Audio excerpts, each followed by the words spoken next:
Ano bang ano natin? I-follow natin si ate. Oh, sige, follow mo ako, be. Follow mo ako, dali na. O, di ba mga lads? Ganda talaga, ang ganda talaga. Natuwa kasi ako sa Tagalog kung mga lods. Sabi mo, mga lodi ha, magsukli ako, baka makalimutan ko na to. 45. 45. Anong page natin yan? Aray ko, Follow ano, natin be. yan. Sige, be, tingnan mo ako, be. Ala, si Ate Nels. Wala akong dala kong cellphone. Kasi sa bag ko. Ito sa ite. Tsaka gloves pa. Ito te. Sabi, Te ah. yan ha. Ito si Ate mo. Ayan, Ayan, follow natin yan. dagdag ko pa yung isa ko, be. Ah, Sige sige ko na lang, lang sige isa ko, lang, ha. sige. Pero ito yung ano ko, kasi yung isa hindi ko pa naasikaso. Itong pangalawa. Yung Nails in RL.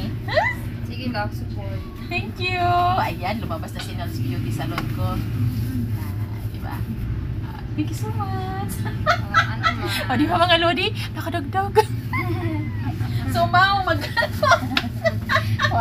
4, 5, 45. Vlogs din daw te. Gloves pa, o Mau.